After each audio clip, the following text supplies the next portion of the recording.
Buenos días con todos y con todas. En principio, agradecer nuevamente a la doctora Villavicencio por la invitación y al Centro de Estudios Parlamentarios, porque siempre tiene la deferencia de convocarme para poder dialogar y conversar con ustedes algunos temas que creo que son importantes de cara al ejercicio profesional en general en la administración pública, en cualquiera de los poderes o instituciones públicas en las que trabajemos, ¿no? Entonces, yo voy a brevemente, antes de iniciar, comentarles cuáles son los objetivos de este curso y un poco también remarcarles algunas actividades que voy a requerir de ustedes, ¿no? Porque dentro de la lógica de la reforma educativa en general, algo que es importante conocer es que cada vez se va pasando y dejando de lado actividades que son verticales, ¿no? Son básicamente la educación, en la pedagogía constructivista genera una situación de participación total de los estudiantes o los participantes a un curso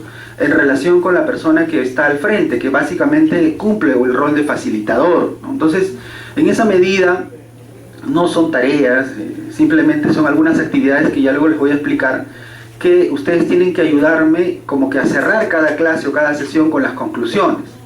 Y inmediatamente la sesión que viene, alguien de ustedes tiene que decirme cuáles son las conclusiones que se advirtieron en la sesión pasada.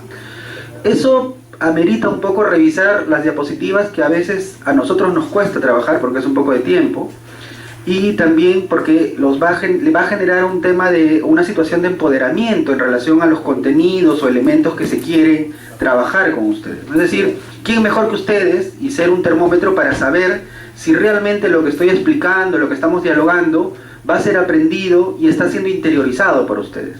De ahí que lo que les voy a pedir básicamente es que en la siguiente sesión alguien de ustedes, y si quieren todos, brevemente puedan decir una o dos conclusiones de lo que hemos trabajado en la sesión de hoy. De otro lado, comentarles, bueno, yo por un tema laboral, lamentablemente, los lunes siempre son complicados, voy a tener que, digamos, retirarme inmediatamente cumplida a las 10:30 de la mañana.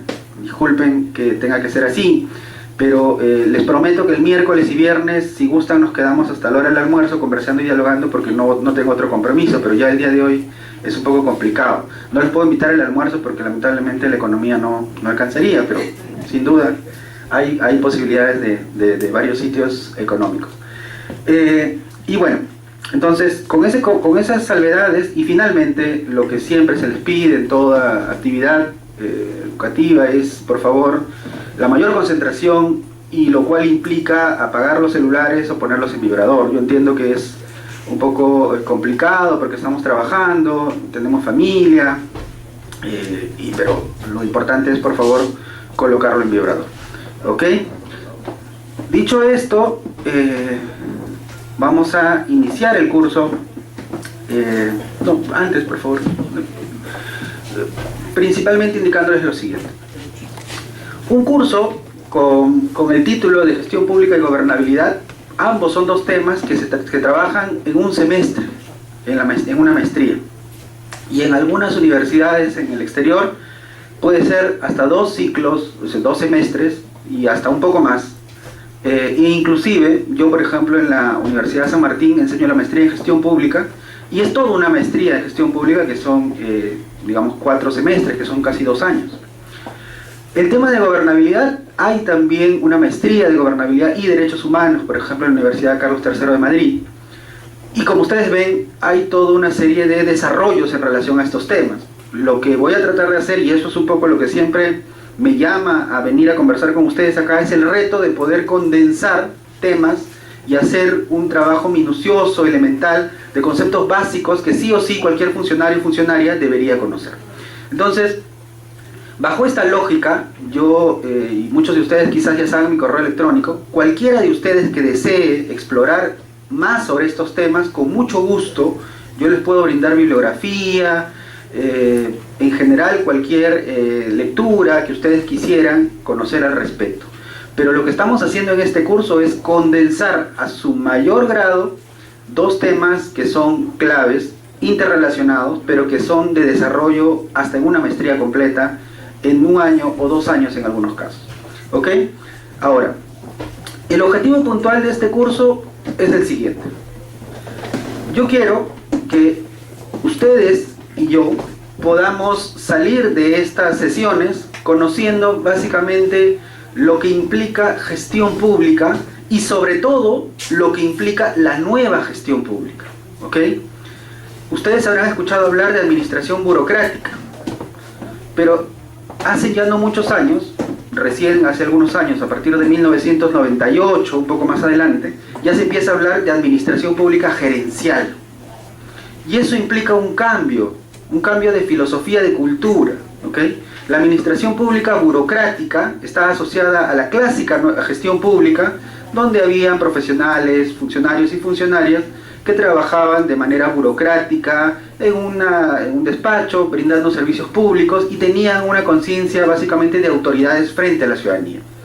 Pero la administración pública gerencial implica retos que tiene que asumir la administración pública bajo la nueva demanda ciudadana que se genera, ¿no? Es decir, y como ustedes van a ver en este curso, la ciudadanía ya no solamente demanda que se le presten los servicios públicos. Ya no solo quiero que haya un colegio cerca de mi casa, o un centro de salud, o que haya seguridad ciudadana. Quieren todo ello, pero de calidad. Y eso implica un reto mayor, ¿no? Ya no solo un colegio, o sea, aulas construidas, una posta o un centro de salud, sino que quieren que dentro del colegio haya un profesor que va a realmente enseñarle a su hijo. Y que su hijo va a salir del colegio aprendiendo la malla curricular que se ha establecido. Que no va a faltar a clases el profesor y que su hijo va a salir finalmente aprendiendo lo que se le va a enseñar en el colegio. Igual en un centro de salud. Entonces, la lógica y la demanda de calidad de parte de la ciudadanía exige o ha exigido a la administración pública el poderse, digamos, transformar, cambiar de paradigmas y generar lo que se llama la administración pública gerencial, bajo una lógica de nueva gestión pública. ¿Ok? Vamos a ver cómo hay organismos internacionales y en general asociación de estados que están, digamos, perfilando y consolidando esta nueva gestión pública de cara al siglo XXI. Yo he entregado una lectura para esta primera sesión, que en realidad también nos va a servir para la siguiente sesión, pero tiene que ver con un poco el salto cualitativo que tiene que dar una administración pública burocrática a una administración pública gerencial, frente a esa nueva demanda o esos nuevos retos que plantea la ciudadanía. ¿Ok? Entonces, lo que queremos básicamente en este curso es poder conocer qué es la nueva y qué alcances tiene la nueva gestión pública. ¿Qué estamos hablando sobre nueva gestión pública? ¿Es lo mismo que gestión pública clásica? ¿A qué se refiere la gestión pública, la administración pública gerencial? Vamos a ver que hay una serie de condicionamientos al respecto y una serie de situaciones que la administración pública tiene que asumir para cumplir justamente con esa demanda del ciudadano en relación a la calidad. Y algo que tiene que ir acompañado a ello, a la gestión pública, es decir, a la administración pública gerencial, tiene que ser el tema de gobernabilidad. Esto es un espectro mayor, es una situación mayor. La gobernabilidad entendida como las acciones que realiza un gobierno para cumplir esas demandas ciudadanas que, como les dije, actualmente son demandas de calidad de los servicios públicos. Entonces, la gobernabilidad es un conjunto mayor en relación a la nueva gestión pública, pero solo en una adecuada gobernabilidad se puede desenvolver una gestión pública moderna, eficiente, eficaz, como lo plantea la nueva gestión pública. Y la gobernabilidad, digamos, es ese suelo y ese techo a su vez que genera una situación de nueva gestión pública eficiente y eficaz, como les digo. Entonces, lo que yo quiero con estas sesiones donde vamos a dialogar al respecto es que ambos, digamos, ustedes y yo, podamos salir comprendiendo realmente cómo el Estado ha ido evolucionando y conforme a ello la administración pública tiene que ir evolucionando. Y los que tienen la capacidad de dirigir, ¿no?, que son los gobernantes, tienen que tener ciertos condicionamientos de gobernabilidad para cumplir con esa demanda ciudadana. ¿Ok? Eso es el objetivo principal, que ambos, ustedes y yo, podamos salir, a partir de la experiencia de ustedes, podamos salir compartiendo algunos elementos claves, básicos, de lo que es nueva gestión pública y lo que es gobernabilidad. ¿Ok? El que sigue. Para esta primera sesión es clave y es importante definir qué es gestión pública. No estoy hablando todavía de nueva gestión pública, sino de gestión pública a secas, ¿no? Que algunos asocian ya a un concepto que tiene que ver con nueva gestión pública. Y vamos a ver cómo esto cambia, cómo se va transformando en el tiempo a partir de este cambio de demanda de la ciudadanía. En segundo lugar, y ya entrando a lo que es la nueva gestión pública, que como les digo, este término está planteado a partir de 1989 y en general en los 90 se consolida, vamos a ver cuáles son los alcances de la nueva gestión pública. Es decir, este Estado gerencial o esta administración pública gerencial, perdón, cómo tiene que estar organizado, cómo tiene que estar estructurado, qué condiciones mínimas de planeamiento, de planificación debe tener para cumplir sus metas y los resultados que se plantean. Y finalmente, cuáles son los principios orientadores de esta nueva gestión pública. ¿Ok? Como ustedes ven, y esto es la primera sesión, son aspectos generales, básicos de lo que es la gestión pública y la nueva gestión pública. ¿Qué sigue, por favor? Si alguien puede pasar.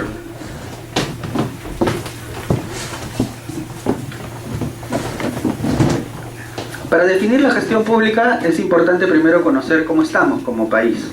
A ver, el que sigue, por favor. ¿Cuáles son las deficiencias en la gestión pública peruana? Y esto nos va a dar, digamos, algunos elementos para poder advertir cómo conceptualizar la gestión pública. Estas deficiencias, yo no las he inventado, están planteadas en el Plan de Modernización de la Gestión Pública, que es el que está principalmente en el Decreto Supremo 04-2013 de la PCM, y plantea algunas deficiencias que son importantes, digamos, explicarles y poder compartir con ustedes. En primer lugar, hay un problema de planeamiento y en relación al presupuesto. Y esto es, digamos, basta constatar cualquier institución pública, la gran mayoría de instituciones públicas, no tienen un adecuado sistema de planeamiento. Es decir,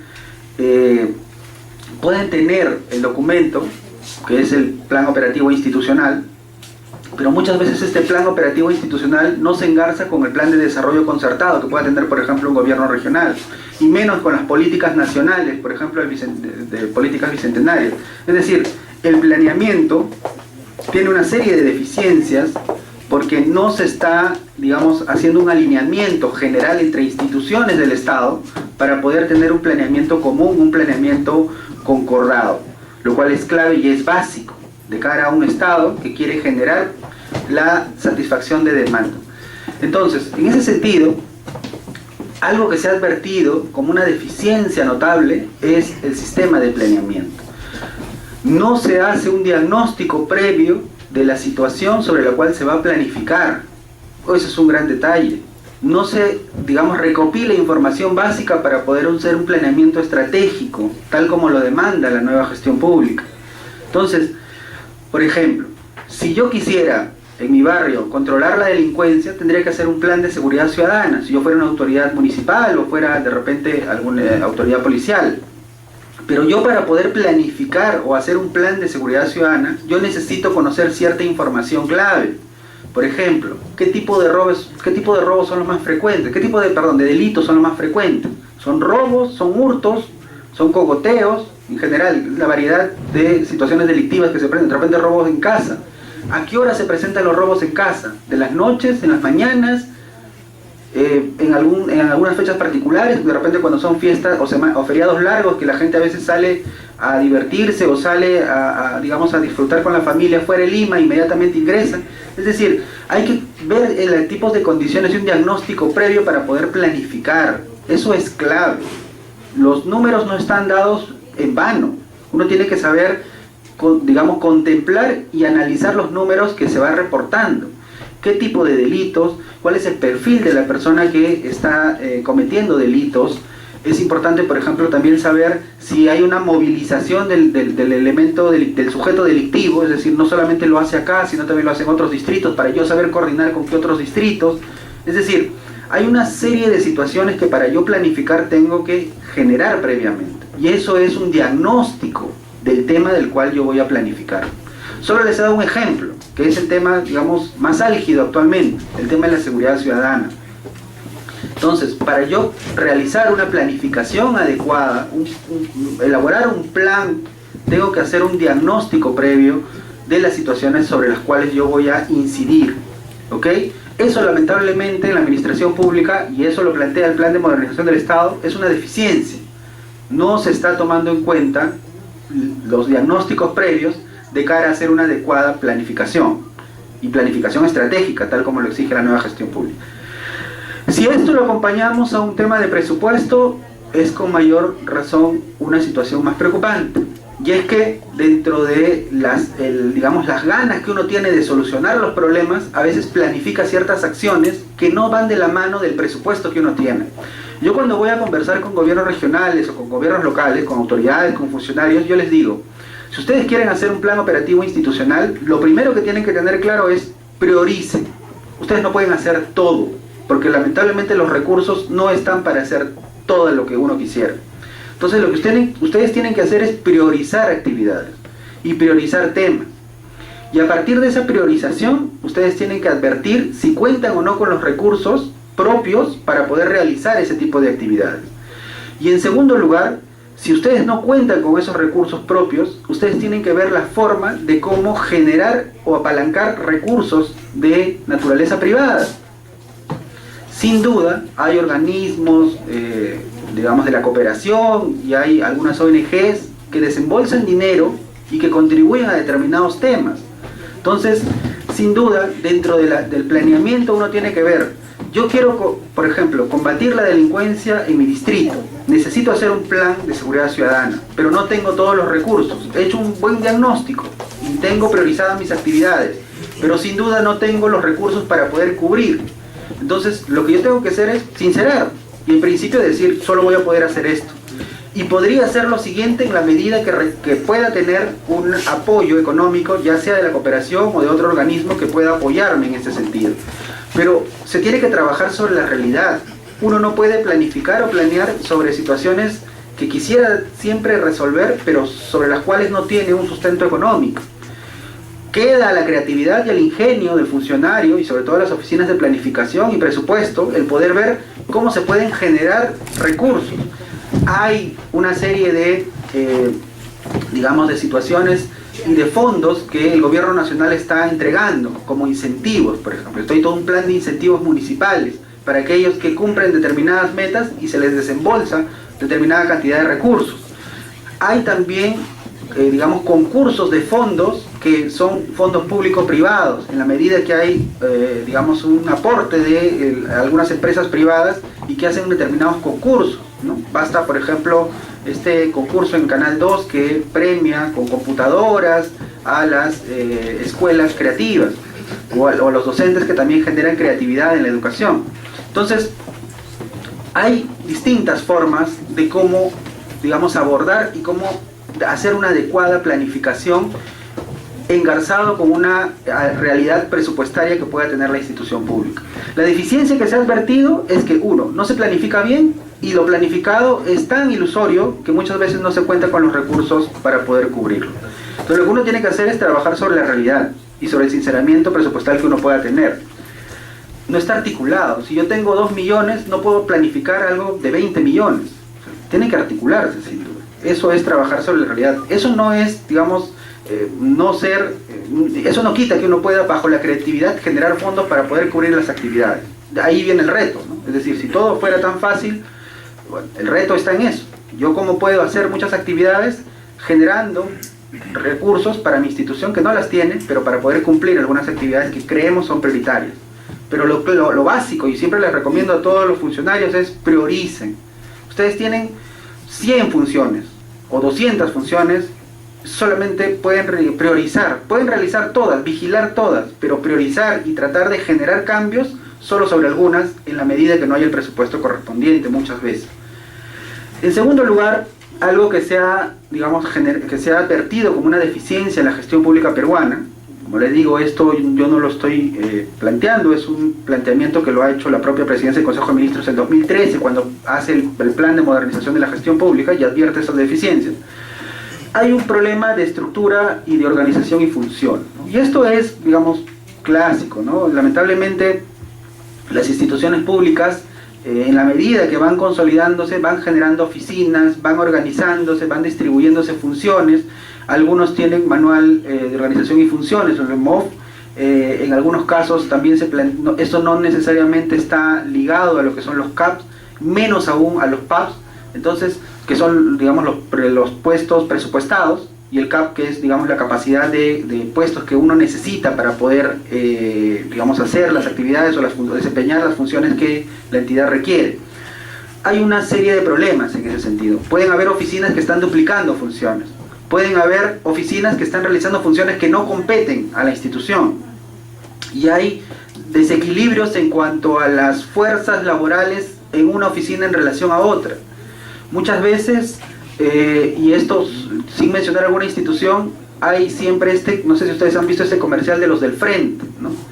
Uno mira dentro de una misma institución, uno es de una determinada oficina, y mira que al frente los demás se van a la hora exacta, cuando está terminando, digamos, lo lógico es que todos se vayan a la hora que concluye las labores, ¿no? 5 de la tarde, 5:30, 6, dependiendo de cada institución, a la hora que todos salgan, porque todos tenemos familia, todos tenemos uno no vive del trabajo, uno, digamos, no vive en el trabajo, uno tiene que trabajar para vivir, pero no implica que uno tenga que vivir en el trabajo. Entonces ese comercial de los del frente era una explicación de cómo ese grupo del frente salía felices y contentos, porque a la hora del término laboral todos salían puntuales, ¿no? Inclusive con sonrisas, inclusive quedaban a jugar algo o comer algo, pero los del otro lado se quedaban trabajando. Entonces, dentro de una institución, el advertir ese tipo de situaciones nos debe advertir o nos debe generar una serie de dudas en relación a por qué está pasando esto. Puede ser excepcional que haya ciertos determinados periodos en donde tales oficinas, no sé, contabilidad en algunos casos, por el cierre del periodo fiscal, tenga que algunos días, algunas semanas quedarse en relación a ello. Pero si es una situación permanente, entonces hay una situación de falta de recursos humanos. ¿Por qué otra oficina se va más temprano y por qué mi oficina siempre se queda? ¿Por qué hay esa situación? Entonces tiene que haber una situación de evaluación. De repente la organización de la entidad no está la más correcta. Entonces hay situaciones que uno tiene que revisar siempre en las instituciones, ¿ok? Ahora, algo que se está dando, y ya esto les adelanto, porque esto lo vamos a conversar la semana que viene, pero algo que se los adelanto es que, por ejemplo, Servir, en esta lógica de la nueva ley de reforma del servicio civil, está planteando justamente hacer un diagnóstico y un manual de perfiles de puestos. Es decir, advierta en cada institución pública realmente quién está haciendo qué, y ver si hay o no una situación de duplicidad de funciones, de repente no equilibrio en relación a la fuerza laboral de una oficina en relación a otra oficina. De repente se pueden encontrar soluciones para que finalmente todos puedan tener una carga laboral más o menos equilibrada. Como les digo, no queremos que en las instituciones públicas se presente lo que en el comercial se presenta, que solo un grupo sale temprano o sale a la hora que debería salir todos y otro grupo se queda hasta sabe Dios qué hora. ¿Ok? En tercer lugar, una deficiencia que se ha planteado también es los inadecuados procesos de producción de bienes y servicios, ¿no? Es decir, algo que no estaba planteada en la gestión pública tradicional en el Perú es que no se tenía la orientación a la cual debe ir esta gestión pública. Y los procesos se planteaban bajo una situación de productividad en relación a la cantidad de servicios que se generaban. Pero nadie se preguntaba, o muy pocos se preguntaban, si realmente esos servicios y esos productos que se están generando tenían la orientación del ciudadano. Y aquí quiero empezar reafirmando algo que ustedes van a escuchar durante todas las sesiones, y es que el Estado, la administración pública, que es, digamos, un órgano del Estado, se ha creado solo con un fin, y el fin fundamental es la persona humana. Yo cuando dicté un curso y dicto los cursos siempre digo no perder de vista esto. El Estado es una creación, es una forma de organización humana, pero que tiene que tener como principal beneficiario al ser humano. La administración pública es un ente que tiene que, digamos, cumplir funciones en relación al ser humano. Entonces, Si la administración pública genera procesos y a su vez genera servicios y genera a su vez productos, estos tienen que estar orientados al ciudadano. Lamentablemente, como les digo, en la clásica o tradicional gestión pública peruana, esto no era tan evidente. Por lo general se generaban servicios y productos que tenían que ver más con una situación de cantidad de servicios producidos. Solo un ejemplo. En algún momento la idea era tener 200 colegios construidos al año, o 100 colegios construidos al año, no sé. En fin, había un número determinado de colegios. Pero la orientación no era generar colegios, o no debe de ser generar colegios, si bien es cierto básico, pero el resultado final debe ser colegios realmente que brindan una calidad educativa. ¿Ok? Esa orientación es la que se necesita en una nueva gestión pública. En una nueva gestión pública que responda, como ya les dije al inicio, a una demanda ciudadana de calidad en el servicio. Ya no solamente piden que haya colegios y postas, o centros de salud, sino que piden que esos colegios y esos centros de salud sean de nivel y brinden servicios de calidad. Entonces, eso es clave. No solo hay que producir bienes y servicios, hay que ver siempre la orientación de esos bienes y servicios de cara al ciudadano. Lamentablemente, como les digo, se advirtió que no era esa la orientación en todos los casos. En cuarto lugar, y algo que es clave y es importante, es siempre la logística, la infraestructura, el equipamiento, como una situación también que va a colaborar para una adecuada gestión pública. Si vemos que algunas instituciones, y solo para mencionar algo que, digamos, yo he podido comprobar, si vemos que comisarías no tan, digamos, de zona urbana, no tan lejanas de Lima, todavía siguen usando máquinas de escribir, no tienen conexión de internet, no tienen posibilidad de ingresar al registro de propiedad vehicular para ver si el vehículo que han, digamos, capturado, que han podido, digamos, tomarlo a partir de un operativo, es o no robado, o es realmente del propietario que dice ser el propietario, ¿bajo qué condiciones estamos trabajando? ¿No? Es solo un ejemplo. En la administración pública también se plantean un sinfín de casos. Basta ver el Poder Judicial y los archivos hace algunos años, cómo había un sinfín de papeles y una ruma de papeles que no tenían un orden, una organización. Y eso era básicamente por un problema de equipamiento. Felizmente, bueno, el Poder Judicial ha emprendido toda una labor de modernización, ya hay un mejor archivamiento de los expedientes, pero sin duda todo hay un trabajo que todavía está pendiente. Yo siempre, y cuando he podido visitar instituciones públicas, lo primero que me gusta visitar son los archivos, ¿no? Porque los archivos son, uno, la memoria, o sea, evidentemente es la memoria institucional, y en segundo lugar, siempre hay la percepción equivocada de que quien está trabajando en archivos es finalmente alguien que está siendo sancionado de trabajar ahí, ¿no? O sea, yo creo que, digamos, si alguien quiere sancionarlo y no lo pueden sancionar, bueno, te vas a trabajar al archivo. O bueno, clásicamente era esa la idea, antes. Pero ustedes tienen que saber, y siempre lo repito también, es que los archivos son algo muy importante en una institución pública. Y si no hacemos una adecuada, digamos, registro de la información, de la memoria de una institución, estamos perdiendo de repente muchas veces la solución a algo que se va a presentar en el futuro cuando ya se solucionó hace algunos años atrás. De ahí que es importante informatizar, digitalizar la información, poder generar bases de datos, digamos, con el apoyo de la tecnología. Es clave. Sin duda, el equipamiento, la logística y cada vez el uso de tecnologías nos tiene que apoyar en ese sentido.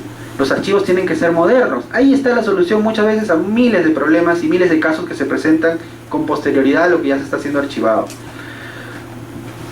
Solamente mencionarles, hay un tema de un voto que se va a realizar mañana y lo que se está sacando es una opinión de la Comisión de Constitución del año 2003, si no me lo recuerdo. Como ustedes ven, si eso no se hubiera archivado, no se hubiera conservado adecuadamente, no se hubiera respetado esa memoria institucional, ahorita estarían discutiendo cómo vamos a hacer frente a este problema. Y es solo un ejemplo. Entonces, hay que apostar por infraestructura, por logística, por mayor equipamiento, porque esos son claves de cara a una nueva gestión pública que va a responder a esa demanda de calidad que busca el ciudadano. ¿Qué sigue? Algo que también ya es un mal en general del Estado es la inadecuada política y gestión de recursos humanos. Es decir, solo basta ver la cantidad de regímenes laborales que existen en el Perú, la situación un poco inestable, de inestabilidad de muchas instituciones en relación a su personal. Yo no voy a decir nombres, pero hay muchas instituciones que tienen más del 50% de trabajadores, digamos, con esta inestabilidad. Creo que en algunos casos, por ahí, algún estudio reportó una institución que tenía el 70% de trabajadores básicamente con este nivel de inestabilidad. Entonces, si hay un problema de recorte presupuestal o hay un problema de que la cooperación que apoyaba la contratación de este personal se va, se puede quedar, digamos, paralizada la institución. Y además el manejo mismo de los recursos humanos, ¿no? Es decir, recursos humanos no solo implica contratar personal, sino que contratar adecuadamente al personal que cumple con el perfil que va a responder a esa función que se requiere. Y hay todo un tratamiento, digamos, y es saludable, por ejemplo, que en todas las instituciones existan centros de especialización, de capacitación. Yo he podido participar de muchos de ellos en el Ministerio de Educación, en el Ministerio de Salud, que me han invitado, el Ministerio de Trabajo también, y en general hay toda una serie de, digamos, permanente capacitación continua al personal que es, digamos, de felicitar en las instituciones públicas. Pero si ustedes van a gobiernos regionales y con mayor preocupación a gobiernos locales, ahí el problema es mayor, ¿no? Es decir, no hay una política de recursos humanos que busque la capacitación continua de su personal, o que busque generar incentivos al personal, o que esté, digamos, tratando de equilibrar, y esto siempre pasa, y es que a veces las mismas funciones lo realiza un personal de un régimen laboral y lo realiza otro de otro régimen laboral, y la diferencia de sueldos o de remuneraciones o salarios es notable. Entonces genera un desgano de decir, pero bueno, esa persona cobra el doble que yo, realiza las mismas funciones que yo. Ese tipo de problemas que se presentan a nivel de recursos humanos son problemas que, digamos, venimos arrastrando con el tiempo, y que esperamos con la nueva ley del servicio civil se pueda generar una situación de uniformidad, ¿no? Es decir, de cara a poder generar o de controlar estas distorsiones a nivel de recursos humanos. Algo que también se plantea como una deficiencia en la gestión pública peruana es la evaluación de resultados e impactos, ¿no? Nadie hace un seguimiento y monitoreo de las actividades que se están realizando, o muy pocos lo hacen, ¿no? Con mucho trabajo se construyen planes operativos institucionales, que son, digamos, los instrumentos a partir de los cuales priorizan determinados temas y a partir del cual se generan actividades que va a realizar una entidad pública. Pero el tema es que nadie evalúa si realmente al final del periodo se cumplen o no con todas las actividades. O en todo caso, la autoevaluación muchas veces es un poco disfrazada de cara a un proceso de rendición de cuentas, por ejemplo. Entonces, hay que ser sinceros, ¿no? Es decir, si realmente no pude cumplir de las 10 o 20 actividades que yo digamos, pude planificar, solo pude cumplir la mitad o un poco más de la mitad, la evaluación implicaría, ¿y por qué no pude cumplir todas? ¿Qué ameritó que yo no pueda cumplir? De repente fue solo un tema de presupuesto. Yo pensé que iba a venir los incentivos y no vinieron los incentivos. Yo pensé que se iba a contratar personal y no se contrató personal. De repente tiene que ver con situaciones extraordinarias. No sé, se generó un sismo que implicó un poco el cambio de la priorización de la economía para cubrir estas situaciones de emergencia. En general una serie de situaciones, pero es importante evaluar y monitorear. Al final del periodo, saber por qué no se cumplió todo. Y durante el proceso del cumplimiento de las actividades, estar monitoreando. Felizmente, ya hay muchas entidades que tienen, digamos, oficinas de monitoreo y seguimiento. Algunos tienen direcciones de calidad, como el Ministerio de Salud. Y lo digo porque son ejemplos que hay que tomar en cuenta de cara a poder replicarlos. Y son estas oficinas, estas direcciones, las que están haciendo esta labor de monitoreo y seguimiento a esa labor de planificación. Porque es clave, de cara a un nuevo periodo, saber por qué no pude cumplir con las actividades en este periodo. ¿Por qué me faltó? De repente estuve a punto, pero ¿por qué no pude llegar? ¿Qué generó que no pueda cumplir con esa actividad? ¿Okay? Pero es importante la evaluación y el monitoreo y el seguimiento.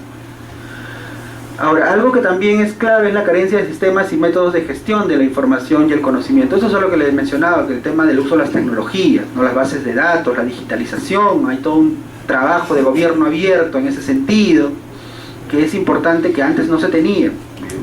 Habré visto varios archivos de varias instituciones hace 10 años y eran unas ruma de papeles, como les digo, que no tenían ningún orden, y a veces con el tiempo se paraban, digamos, se iba malogrando el papel y a los trabajadores mismos les podía afectar la salud. Pero lo que hay que los plantea la tecnología es justamente el poder informatizar, digitalizar, sistematizar, el poder generar, digamos, análisis de información a partir de esa digitalización. Entonces, hay que usar la tecnología, es todo un trabajo, y el gobierno peruano está emprendido en ello a través del gobierno electrónico. Hay que ponerle bastante énfasis al respecto. Y algo que es clave, y esto también es un problema que se ha advertido, es la débil articulación intergubernamental e intersectorial. De alguna manera esto se puede, digamos, de alguna manera paliar a partir de la conformación de comisiones multisectoriales, ¿no?, diversos temas. Pero no solamente se debería trabajar a partir de comisiones, ¿no? Es decir, el diálogo, si ya es importante el diálogo entre el Estado y el ciudadano, y su administración pública y el ciudadano, con mucha mayor razón, y digamos el mismo nivel de importancia, es el diálogo entre instituciones públicas. Porque ¿qué puede estar pasando? Puede estar pasando que, por ejemplo, y no digo que esté pasando, pero solo es un ejemplo muy hipotético, que el Ministerio de Educación esté trabajando educación intercultural, pero el Ministerio de Cultura tenga también una línea sobre educación intercultural. Si no dialogan, si no conversan, si no articulan, finalmente pueden llegar al mismo sitio con dos lenguajes no uniformes. ¿Ok? Eso es clave a nivel de intersectorial, el poder dialogar. Y eso también implica, o digamos genera, una situación de diálogo entre poderes. Las mejores leyes que se puedan dar son aquellas leyes que están legitimadas por la sociedad civil y por los organismos técnicos que finalmente puedan aplicar la ley. Entonces, el hecho de invitar a sectores al debate legislativo es una situación que puede ser importante. En la situación viceversa también, y es decir que el Poder Legislativo puede participar o debería participar en muchas de las comisiones a nivel del Poder Ejecutivo, porque tienen muchas de las cosas por las cuales puedan también participar o puedan colaborar con información. Entonces ese diálogo interpoderes, intersectorial, es clave. Y más aún en un proceso de centralización como el que nosotros hemos emprendido hace más de 10 años, es el diálogo entre niveles de gobierno. Y esto es clave porque finalmente el ciudadano no distingue, o no necesariamente distingue, entre niveles de gobierno, sino ve al Estado como una organización total. Y que el hecho que no le solucionen un problema de contaminación ambiental no va a decir, pues es culpa del gobierno regional, o es culpa del gobierno nacional, o es culpa del gobierno local. Lo que va a decir es el Estado no soluciona el problema. El ciudadano no necesariamente tiene por qué conocer la delimitación de funciones a nivel de un proceso de centralización. Entonces, como no tiene por qué saberlo, evidentemente lo que va a pedir es que su Estado, por el cual él colabora con arbitrios, con tributos, por el cual él se debe y por el cual está orgulloso en algunos casos, o casi en la mayoría de casos, tiene que dialogar. A nivel de niveles de gobierno se tiene que hacer un diálogo, porque si no, finalmente, lo que va a pasar es que el ciudadano pierde legitimidad frente a la actividad del Estado. Y él no va a distinguir en problemas del gobierno nacional, gobierno regional, gobierno local. Va a decir, el Estado es ineficiente. ¿Ok? Entonces, necesariamente hay una situación de diálogo y colaboración y cooperación entre los niveles de gobierno que siempre se tiene que dar. Ahora, y es algo que también es importante mencionar dentro de un proceso de centralización, y es que algo que se tiene que tener en cuenta es que las instituciones públicas detentan funciones, pero nada quita que pueda colaborar o cooperar con otros niveles de gobierno. Y de hecho, muchas leyes en materia ambiental, en materia de seguridad ciudadana, en materia de salud, educación, hay ya, digamos, distintas funciones que son compartidas. Todos pueden confluir en el cumplimiento de esa función. hay la posibilidad de delegar funciones. Si un gobierno local no puede afrontar por problemas económicos, por ejemplo, la limpieza de una ciudad, la Ley General de Residuos Sólidos permite que los gobiernos regionales colaboren y apoyen a los gobiernos locales. Si un gobierno provincial, una municipalidad provincial, no tiene el dinero para poder construir un relleno sanitario, que es, digamos, la situación óptima de control de los residuos sólidos, de la basura, lo que puede hacer bajo esta ley que ya les he dicho, la ley de gestión integral de residuos sólidos, se permite que los gobiernos regionales contribuyan económicamente en la construcción y apoyen y puedan construir este relleno sanitario. Entonces, así como estos ejemplos, hay un sinfín de posibilidades de colaboración y articulación entre niveles de gobierno. Si no lo hacen, lamentablemente, y lo digo lamentablemente y es importante siempre decirlo, está presente alguna situación de celo político, alguna situación de no priorizar necesariamente articuladamente los temas, lo cual en un sistema de planeamiento es clave, como les he dicho, porque ¿qué puede pasar? Que el gobierno regional tenga priorización de construcción de vías y caminos y los gobiernos locales no tengan el dinero para poder hacer frente a un problema de, por ejemplo, los residuos sólidos, que generan enfermedades, que generan, digamos, la posibilidad de que los turistas no vuelvan, porque nadie vuelve a una ciudad sucia. Yo les pregunto a ustedes, si ustedes van a conocer a Ica, o van a Ayacucho, o fuera de alguna ciudad del Perú, Quito, no sé, si ustedes lo ven sucia, con cúmulos de basura, van con la familia, nunca van a volver. O volverían. Si están haciendo un trabajo de residuos sólidos, de repente. Pero si, yo no volvería, por ejemplo. Yo tuve, por ejemplo, la oportunidad de conocer algunos países de Europa. Y cuando fui a Grecia, o sea, esa majestuosidad de los, digamos, de los símbolos, digamos, de la arquitectura, de la arqueología griega, contrastaba mucho con la suciedad que se veía en las calles. Finalmente, hace 2 años un amigo me dijo que ya está mucho mejor, pero yo les digo que mi percepción es, yo nunca más vuelvo a Grecia. Porque si es sucia, puedo adquirir alguna enfermedad o algo. Ahora, no sé cuántos de ustedes viven en Comas, pero yo hace 2 semanas, porque tuve que ir por la ruta, pasé por la avenida Tupac Amaru, por la avenida Universitaria, y hay una ruma de basura. Es un tema de, digamos, nadie está atacando a la autoridad o no, pero yo no volvería a Comas, no me quedaría en Comas porque yo no quiero estar conviviendo con los residuos sólidos. Genera una situación de que el turista interno o externo no vuelva a la zona. Como ustedes ven, es importante a veces articular y priorizar actividades que son claves, ¿no? Es muy importante construir vías, es muy importante generar puestos de salud y digamos, colegios, pero también es importante el control ambiental. Y un aspecto clave y puntual es la basura, cómo trabajar adecuadamente la basura, ¿ok? El que sigue.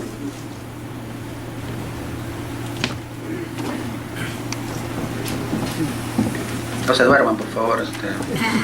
Vamos a hacer alguna dinámica de pararnos y... En el colegio, bueno, en la universidad yo hago el culebrón, pero acá no creo que se pueda ver bonito.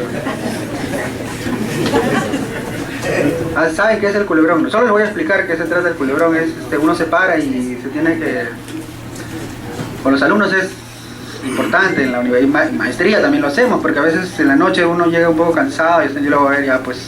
a ver, vamos a hacer, porque el café no solo, digamos, el auspicio del café es bueno hasta cierta hora, pero después de cierta hora ya el café no genera ninguna y no soy de incentivar la toma de energizantes, ¿no? Lo cual es muy malo. O sea, ya hay estudios que determinan que estos energizantes son un disparo al corazón, en realidad en muchos de los casos. Pero bueno, así que no se duerman si no hacemos el culebrón y vamos a estar grabados todos. A ver, entonces a partir de todo ello, y ustedes ven una serie de deficiencias en nuestra gestión pública en el Perú, uno puede advertir o puede encontrar un concepto de gestión pública. Gestión pública o definir gestión pública es tan difícil como definir derecho, como definir, o como decía algún profesor, es tan difícil como definir el amor, ¿no? Porque para unos el amor puede ser tener una pareja, para otros amor puede ser los hijos, para otros puede ser estar con los padres, para otros puede ser tener todo eso junto. Algunos se conforman con mascotas y, digamos, es forma de amar. Pero definir amor es algo tan complejo, tan complicado. Definir derecho es tan complicado, es tan complejo. Y definir gestión pública también es una situación que puede generar distintas situaciones de definición o de conceptualización del mismo. Pero yo acá he querido traerles tres definiciones, tres conceptos que, como ustedes van a ver, tienen algunas situaciones en común, ¿no? En primer lugar, se dice que la gestión pública es ese conjunto de decisiones dirigidas a motivar y coordinar a motivar y a coordinar a las personas para alcanzar metas, ¿no? Es decir, las decisiones que se adoptan a nivel de la administración pública para que esas personas, que son los funcionarios, servidores públicos y servidoras públicas, puedan alcanzar esas metas que se plantean, esos resultados que uno se plantea. Y claro, y en la medida que es pública, porque el fin, digamos, la finalidad que tiene la gestión pública, a diferencia de una gestión dentro del ámbito privado, es justamente lo que ya les dije, la orientación de satisfacer una demanda ciudadana. Los fines son otros.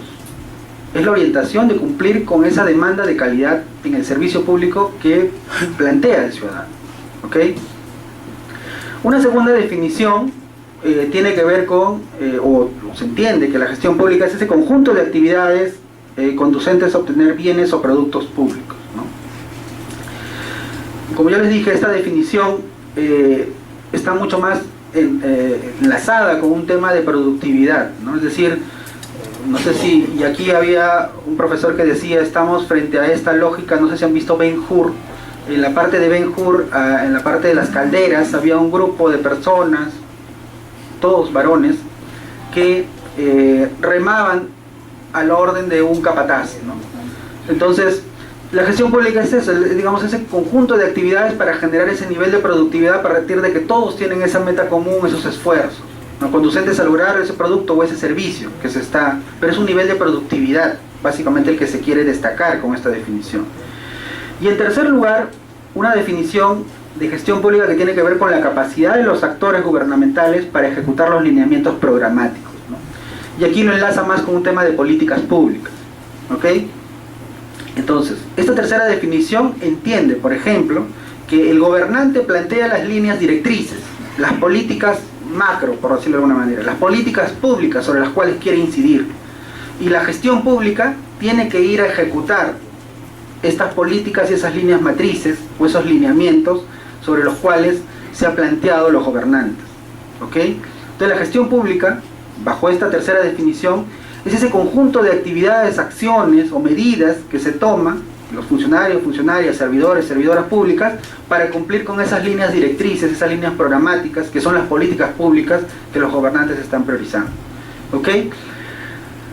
De los tres, como ustedes ven, la gestión pública incorpora básicamente dentro de su concepción el desarrollo de un conjunto de actividades, medidas y acciones que lo realiza, en la medida que es gestión pública, lo realiza la administración pública, los que conforman la administración pública, que son los funcionarios, servidores y servidoras.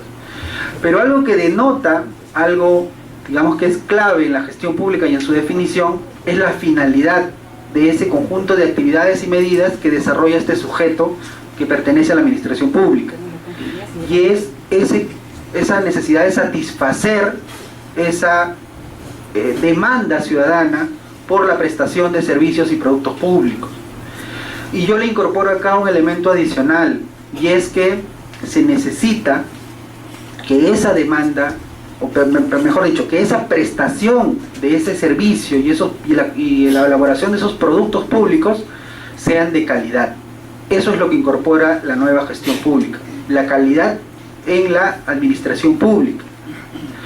Ya no estamos en una administración burocrática donde todos trabajaban bajo determinadas metas y políticas que básicamente eran cualitativas, ¿no?, de niveles de producción, más colegios, más postas. Cada vez se exige que esas postas, esos colegios, sean de calidad, y agreguemos comisaría.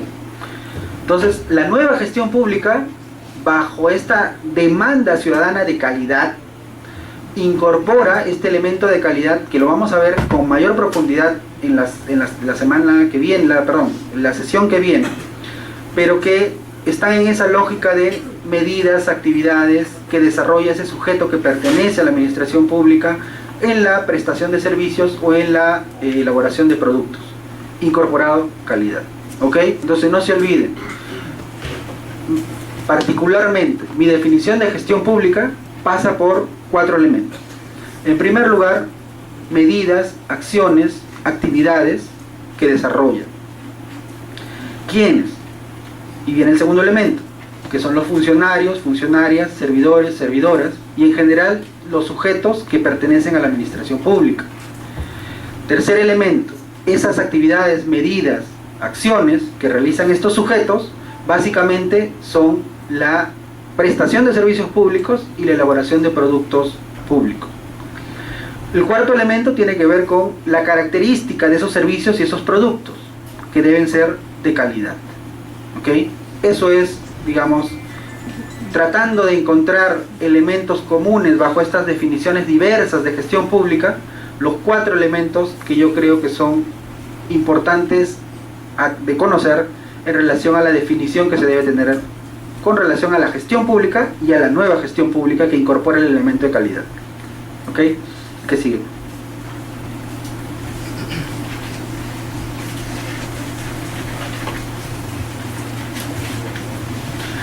Ok, ahora, ya desagregando un poco esta definición y estos, digamos, la nueva gestión pública, tenemos que encontrar algunos elementos importantes de cara a poder advertir cómo esto se plantea en un plano de la realidad, en un plano de una institución común y cualquiera.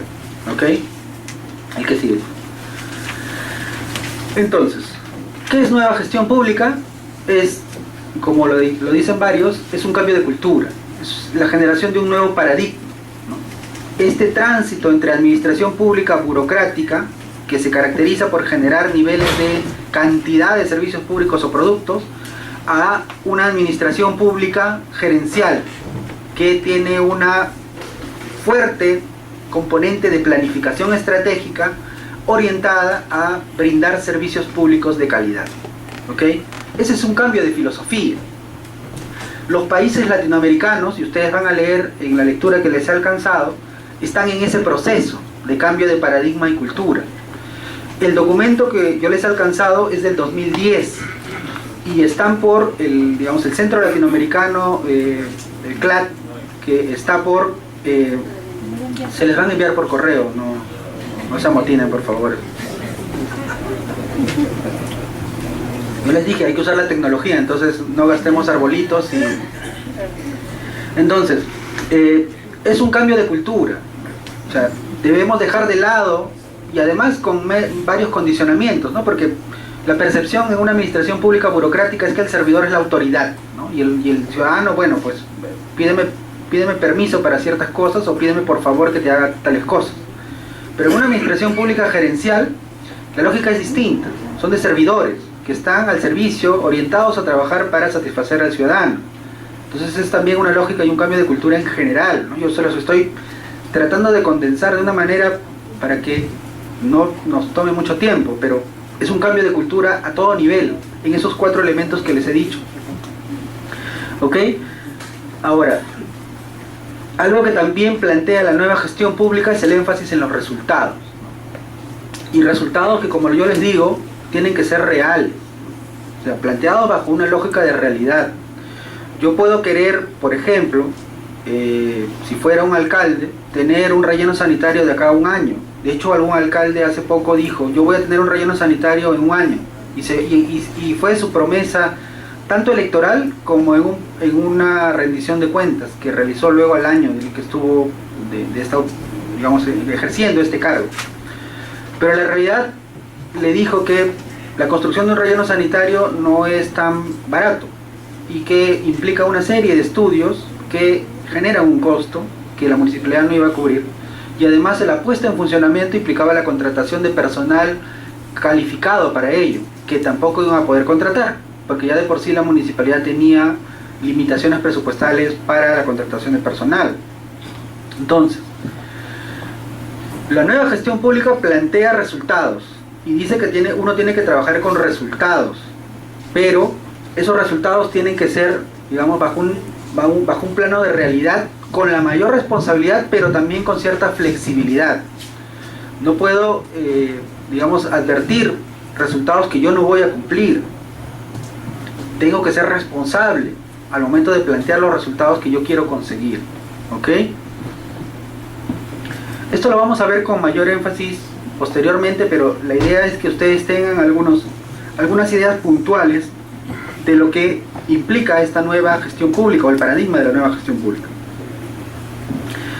Aquí hay lo que muchos autores llaman la mayor preocupación por las 3E, ¿no? Y le agregan el tema de calidad que ya les he mencionado. Las 3E tienen que ver con economía, eficiencia y efectividad. Y bueno, se agrega el tema de calidad. Ustedes ya saben que en economía pues hay que tener, digamos, este plano en la realidad de realmente lo que yo, con el dinero con el que cuento, y tengo que ser austero al momento de gastar, lo cual implica un nivel de eficiencia en relación a las actividades que yo voy a emprender, y a un nivel de efectividad con el poco dinero que tengo, realmente darle en el clavo en la actividad para que tenga yo alguna repercusión o alguna situación de movimiento en relación al objetivo que yo me estoy planteando. Hay que ser efectivos, y aquí pasa por un tema de creatividad también. Si yo tengo pocos recursos y tengo que generar ciertos niveles de austeridad en la economía, tengo que plantearme actividades reales, pero también creativas, de cara a realmente incidir en el objetivo, en la priorización del servicio que yo estoy realizando, ¿no? Por ejemplo, algo que se planteó en algún momento a nivel de un caso en un país fue que la manera de incorporar interculturalidad digamos, a la gestión pública pasaba básicamente por construir módulos de atención especializados para personas que no hablaran castellano, ¿no? ¿Qué implicaba ello? Implicaba básicamente construir estos módulos. Pueden ser módulos prefabricados o podrían ser un espacio dentro de la sala general de atención al público, pero también implicaba contratar personal y también implicaba poder generar lineamientos o protocolos de atención en este tipo de casos en particular. Entonces, como ustedes ven, el objetivo puntual era generar que en la gestión pública por lo menos se pudiera brindar un servicio en el lenguaje que las personas, o en el lenguaje de las personas que no hablan castellano.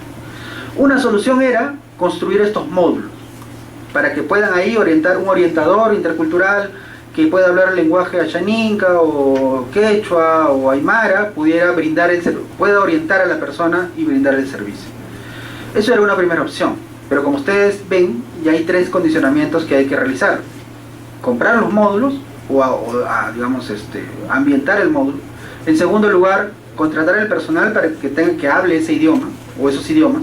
Y en tercer lugar, generar lineamientos o protocolos, lo cual implicaba también un trabajo de gabinete y una serie de diagnósticos para saber cuál es el perfil de la persona que visita la localidad. Frente a una opción que también, digamos, iba o incidía sobre ese objetivo, y era, en primer lugar, hacer un diagnóstico de todo el personal que había en la institución y saber quiénes hablaban los idiomas que normalmente en la zona también se hablan. Entonces pudieron advertir que habían 5 personas en la institución que hablaban quechua, aymara y shipibo, que eran un poco los idiomas que se buscaba cubrir, orientar a las personas. Y eran personal que estaban trabajando en distintas áreas, no estaban trabajando en trámite documentario, pero hicieron un censo para saber quiénes hablaban estas lenguas. Entonces, ya no era necesario contratar personal, como ustedes ven, porque hicieron una búsqueda de quiénes hablaban ellos, y lo que hicieron fue capacitar a estas personas en atención al público, porque no estaban capacitados para ello. Entonces, se capacitó a estas personas en atención al público, y ellos rotativamente, un día, unas horas, cubrían, bajo determinados turnos, la atención ordinaria de las personas para brindarles orientación en relación a la prestación de servicios si es que no manejaban el lenguaje castellano. ¿Ok? Sumado a ello, se hizo la traducción de muchos de los procedimientos que están en el TUPA, que eran los más frecuentes. Entonces, traducción, capacitación a personal que ya hablaba el lenguaje. El hecho de que no sea una diferenciación, no se les va a llevar a un lado, a otro módulo, sino que sobre la misma infraestructura alguien va a bajar en algún momento frente a una situación de una persona que no habla el castellano para atenderlo bajo determinados turnos.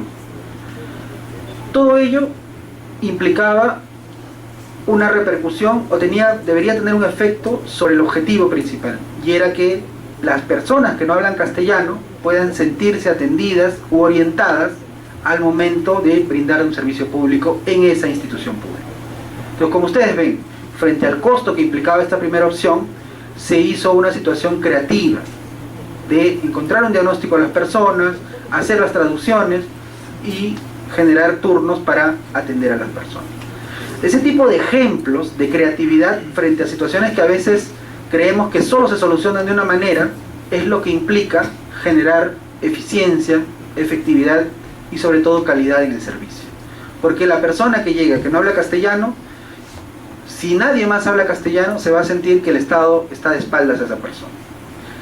Y si en cambio hay una persona que lo va a orientar o va a poder brindarle una orientación de los pasos que tiene que seguir o va a poder leerlo en algún mural, eso le va a generar una situación de satisfacción, porque va a entender que su Estado sí está pensando en incluir la inclusión que es tan importante en un Estado. ¿Ok? Pero solo un ejemplo. En fin, basta revisar los premios de Ciudadanos al Día y algunos otros premios más que ahora Servir también está premiando, para ver un sinfín de ejemplos de con creatividad cómo se logra generar resultados y lograr las 3E, ¿no? Economía, eficiencia y efectividad. Ahora, algo que también es clave, y digamos no hay nueva gestión pública si es que no hay una adecuada descentralización. Esta idea de que el Estado tiene que estar más cerca al ciudadano reporta de que el nivel de gobierno que está más cerca al ciudadano es el que tiene mayores posibilidades de atender adecuadamente al ciudadano en la medida que está más cerca para saber cuál es la demanda puntual que tiene. Entonces, es importante consolidar el proceso de descentralización. De cumplir con la delimitación de funciones que, digamos, está en ese proceso, es importante también hacer una situación de rendición de cuentas, este diálogo interniveles de gobierno que es clave de cara a poder generar y priorizar actividades como Estado, y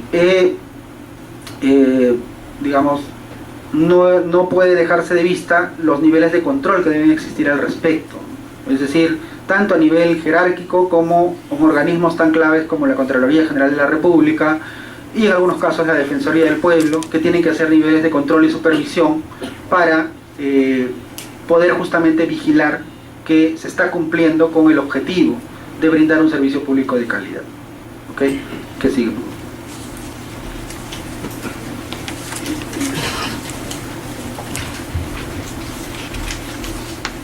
Y con este 2.2, ahí voy a, digamos, dejarlo porque ya de por sí es bastante información y la idea es más bien que ustedes puedan interiorizarlo, y vamos a continuar el próximo miércoles con el 3, y luego entramos a todo lo que es calidad en la administración pública, y también la idea es tener algunos datos puntuales de cómo estamos como gobierno de cara a entrar al tema de la gobernabilidad. ¿Ok?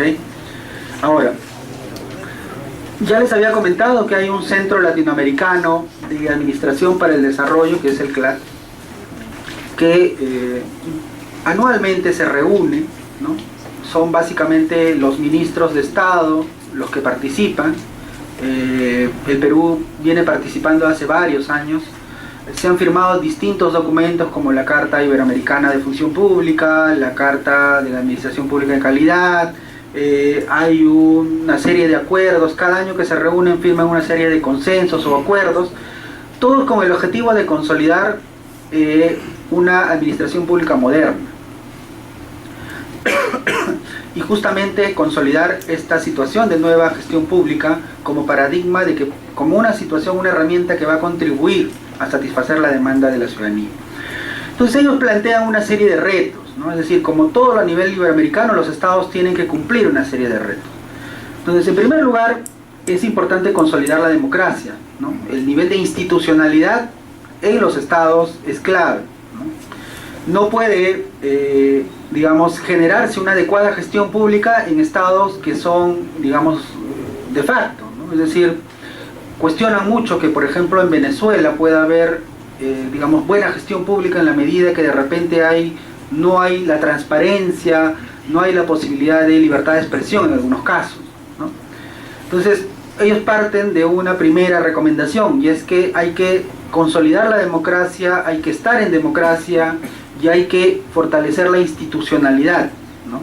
Y la institucionalidad se fortalece básicamente con el reconocimiento y el respeto a las instituciones, ¿no?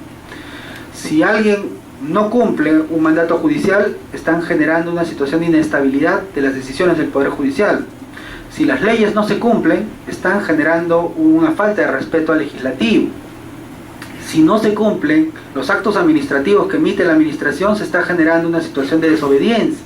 Entonces, hay que construir institucionalidad a partir de una adecuada gestión pública, pero también educando a la gente de que tiene que respetar y tiene que obedecer los mandatos del Poder Judicial, las leyes y los actos administrativos que el Poder Ejecutivo pueda emitir. Eso es generar institucionalidad. Democratizar no solamente, y ahora la democracia no solamente implica ir a las urnas, ahora en octubre vamos a ir, sino que también implica una serie de generación de condiciones para vivir en democracia, como la constitución de partidos políticos, como la posibilidad de generar espacios de participación política para jóvenes, para indígenas y en general. Son distintas actividades que se tienen que generar de cara a la democracia, la separación de poderes y control de poderes, en fin, bastaría toda una clase para hablar sobre democracia, o todo un curso para hablar sobre democracia y ciertas condiciones. Un segundo reto que plantea este centro latinoamericano, y que yo he tenido la oportunidad de participar 3 años, y este año también estoy viajando a Quito para poder participar, es la profesionalización de la función pública. Y esto es un mal, digamos, que es a nivel iberoamericano, ¿no? O sea, no solo el Perú pasa por este problema. Hay ciertos países como Chile que tienen un problema más ordenado, por ahí Colombia que está en proceso de, Uruguay que ha crecido en 5 años y profesionalizado mucho a sus cuadros en la administración pública, Argentina que tiene becas para llevarlos al extranjero a los mejores cuadros de las universidades y luego los incorpora en la administración pública, y que creo que es una lógica que en el Estado peruano se está buscando con la beca Presidente. Y en general, ¿no? O sea, hay una serie de ejemplos de profesionalización de la función pública que podrían ser tomados en cuenta. Pero la profesionalización pasa por un tema de meritocracia, ¿no? Es decir, esta idea de respetar al más antiguo es importante, el respeto, pero el hecho de que pueda incorporarse o generar ascensos o promociones en la función pública pasa fundamentalmente por un tema de méritos, ¿no? Quien esté mejor preparado y mejor capacitado para lograr cumplir con la función que le encarga a una determinada entidad, esa persona es la que se tiene que contratar y a esa persona es la que se tiene que promover. Meritocracia, eso es clave de cara a la profesionalización de la función pública. Esto de meritocracia tiene que ir acompañado por mecanismos de formalización, de formación y actualización profesional, ¿no? O sea, el Estado no puede desentenderse de los que son la cara visible del Estado, que son cada uno de las instituciones, pero también cada uno de los funcionarios, funcionarias, servidores y servidoras. Yo siempre, cuando tengo la oportunidad de conversar o dialogar con funcionarios, funcionarias y en general con personal que trabaja para la administración pública y en general para el Estado, les digo, tú representas a tu Estado. Cuando tú maltratas a un ciudadano, tú estás actuando a nombre del Estado y la persona no va a distinguir que Juan Pérez fue el que me maltrató, sino que en la oficina tal, de la institución tal, me maltrataron.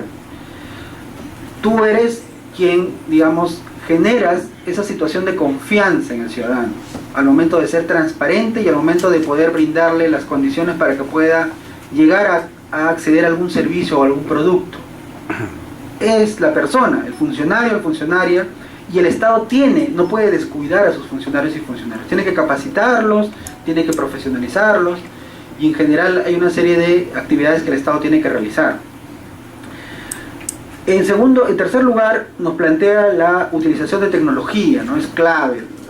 La tecnología de la información, las llamadas TIC, es es muy importante, ¿no? De hecho, hay un montón de cursos a nivel virtual, pero también es que es importante la tecnología ingrese a la actividad del Estado, en la administración pública. Ya les dije, construyendo bases de datos, informatizando, digitalizando. El ciudadano también puede desde su casa ya no acceder hasta o ir hasta la dependencia pública, sino que desde su casa y a través de internet pueda tener acceso a cierta información y pueda realizar los trámites y procedimientos o acceder a determinados servicios. Es clave, por ejemplo, el tema de que uno puede pedir el duplicado de DNI. Uno lo puede hacer desde cualquier cabina de internet. ¿Cuánto genera de costos, perdón, de disminución de costos, es la palabra, a ese ciudadano que ya no va a tener que ir hasta la oficina de RENIEC? Tiempo, costos, y a la vez que el tiempo implica costos para ese ciudadano porque tiene que pedir permiso al trabajo, dejar de ir ese día al trabajo, que ya lo puede hacer en una cabina a cualquier hora y en cualquier momento, dentro de las 24 horas, hacer ese trámite de duplicado del DNI. Sin fin, ven un ejemplo concreto de cómo la tecnología puede ayudar a disminuir costos, tanto para el ciudadano que también para el Estado, porque el Estado tendría que estar generando personas que van a cubrir esta necesidad de orientar a la persona que llega a la institución pública. Tendría que de repente tener locales más amplios. Y en ese sentido, la apuesta por un gobierno electrónico y una plataforma virtual del Estado peruano es clave. Yo recuerdo con mucho gusto hace no más de 2 años que vino el Consejo de Transparencia de Chile, que es una institución que vela por el acceso a la información pública y los portales de transparencia en Chile. Y cuando vinieron al Perú y encontraron en la plataforma virtual del Estado peruano, se quedaron muy sorprendidos. Dijeron, ellos cautelaban de que cada institución tenga portales, pero el hecho de estandarizar los portales y generar una plataforma única del Estado, que cualquier ciudadano puede ingresar y desde esa plataforma entrar a organismos constitucionales o a gobiernos locales y saber cómo se llama la autoridad, cómo se llaman los regidores o qué actividades han realizado, el nivel de presupuesto que han ejecutado, para ellos era, digamos, algo clave que en Chile debería existir. Y esto lo tenía el Perú y no lo tenía Chile. Recién Chile, hace un año, poco más de un año, ha implementado una plataforma como Estado en general, incorporando a todos los niveles de gobierno. Antes solo lo tenía el Poder Ejecutivo, lo tenía el Poder Legislativo, pero no tenía una plataforma única. Eso lo tenía el Perú, y ellos se han copiado. El ceviche es peruano y el pisco también, como dicen. Y la plataforma virtual del Estado es peruana, así que ya saben. El que sigue. Y bueno, 3 puntos finales que tiene que ver con lo que ya les he mencionado, los resultados.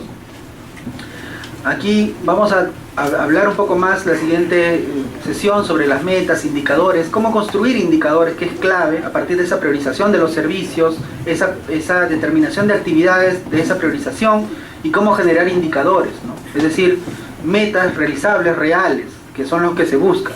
Pero la administración pública, en esta idea de nueva gestión pública, es justamente eso, plantearse resultados, pero a partir de indicadores y metas que están establecidos. Como les digo, no voy a andar al respecto porque eso lo vamos a ver con mayor profundidad en la siguiente sesión, pero no es cualquier resultado. Es un resultado realizable por las condiciones que debe haber económicas y de recursos humanos y en general de condiciones de la administración, pero además ese resultado tiene que tener ciertas características. Tiene que estar, digamos, perfilado, caracterizado a través de un indicador o una meta concreta. Y los indicadores son índices numéricos en relación a alguna actividad que yo estoy realizando.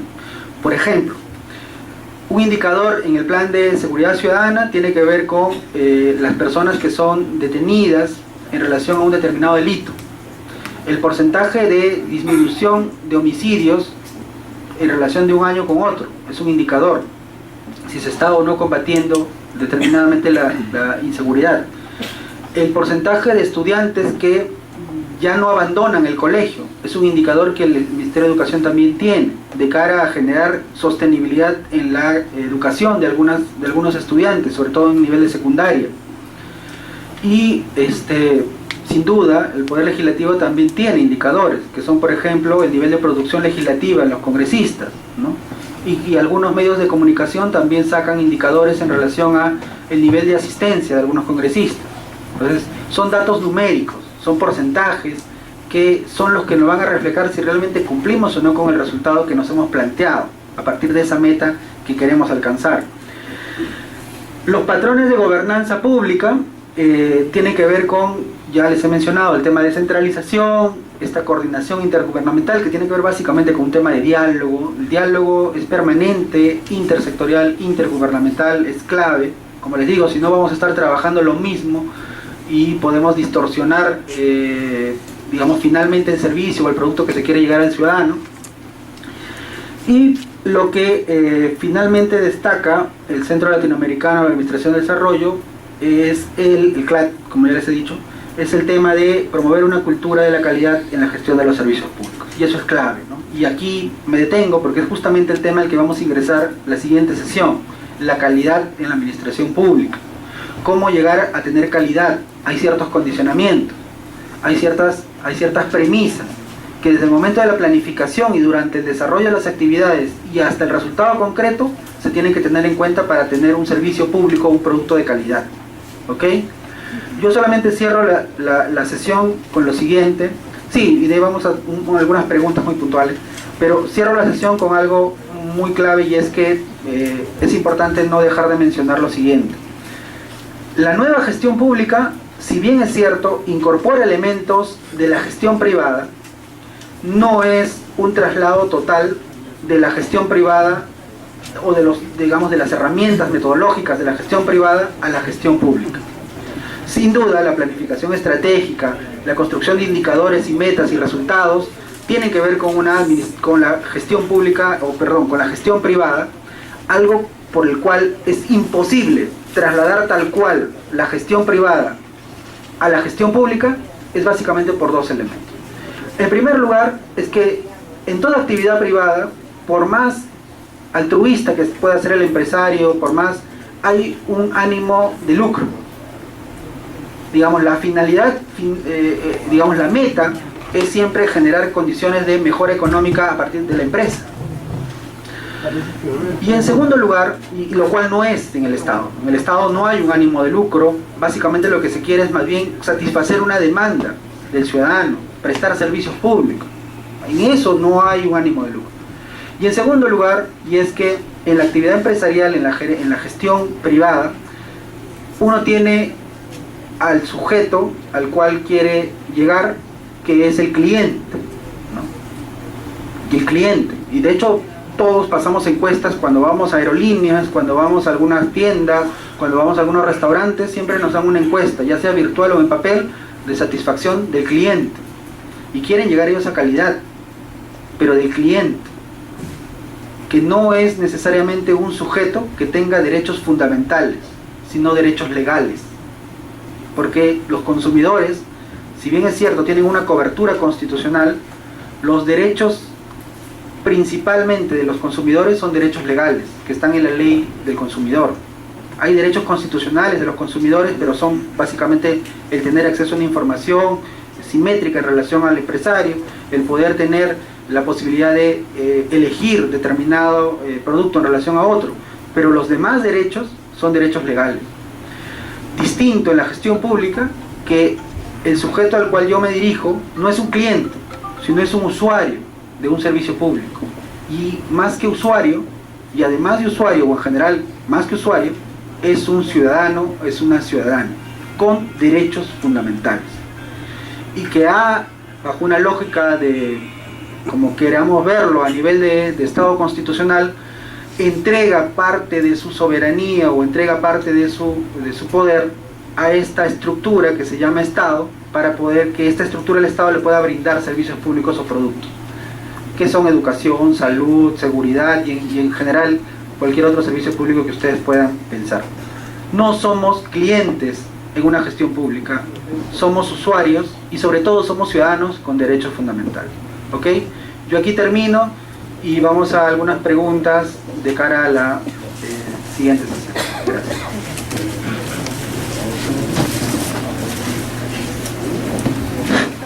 ¿Me permite? Sí. Muchas gracias. Bueno, por lo que usted ha planteado en cuanto a las causas de la deficiencia de la gestión pública, las dos primeras dos láminas, así como por los retos que plantea la nueva gestión pública del Centro Latinoamericano de Administración para el Desarrollo, y en consideración a los paradigmas de la nueva gestión pública, es evidente que el Estado peruano, para tener una mejor gestión pública, necesita de un gobierno eficiente. Un gobierno eficiente que utilice óptimamente los recursos. Y esto significa que utilizar óptimamente los recursos, es decir, con calidad, con eficiencia, significa tener un instrumento de gestión que optimice los recursos, que genere calidad y que articule a todos los sectores de la administración pública. Esto significa simplemente planeamiento estratégico. Y esto es lo que precisamente se está negando desde el Ejecutivo, ¿no? Al estar ahorcando permanentemente a este Sistema Nacional de Planificación, que es tan necesario para poder evitar todo este tipo de imposiciones, de proyectos y de programas que muchas veces el Perú no necesita, o como usted mismo bien lo ha dicho, entre sectores se está quitando la gestión, ¿no? Por favor, quisiera un comentario sobre el tema. Sí, sí. Bueno, de repente hacemos varias preguntas y yo respondo luego al final. Sí.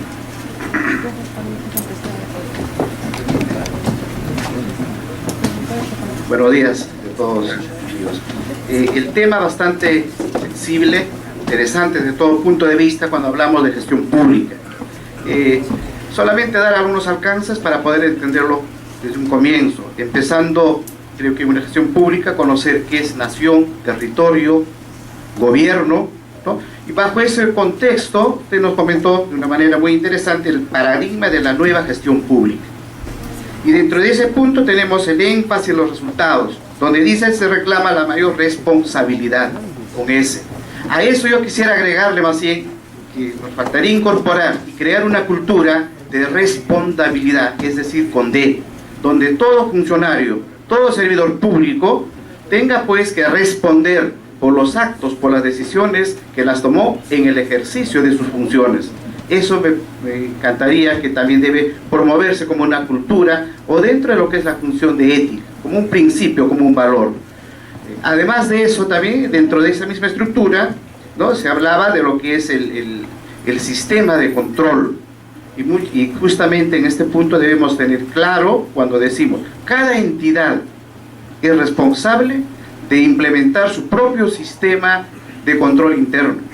Vale decir, la Municipalidad de Jesús María debe tener su propio sistema de control interno. Siendo similar al INSE, jamás pueden ser iguales.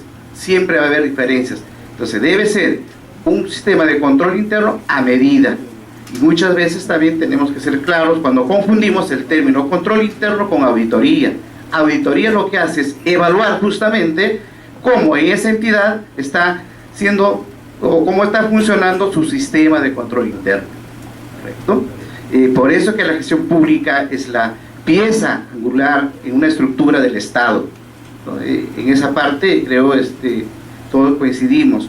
Y el otro punto que quería dar como un alcance cuando comentaba sobre las famosas 3E, la eficiencia, que asociamos siempre a la calidad, la efectividad, la oportunidad y la economía con los recursos asignados. Pero hoy en día sabemos también que ya se incorpora 5, 7 y hasta 9E, o sea, la ética, la ecología, ¿cierto?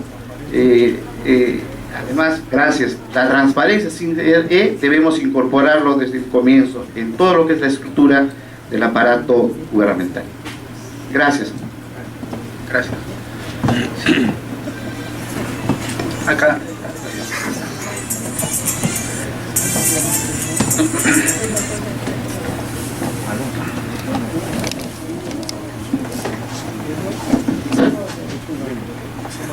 Señor expositor, compañeros y compañeras de trabajo, tengan todos muy buenos días. En lo que he llegado he escuchado tengo varias preguntas sobre la exposición, en la cual manifiesta sobre que es importante evaluar, monitorear y hacer un seguimiento, ¿no?, a la labor de planificación. tanto se hace en recursos humanos como también se debe hacer a nivel nacional, con los gobiernos regionales, con los gobiernos locales, ¿no?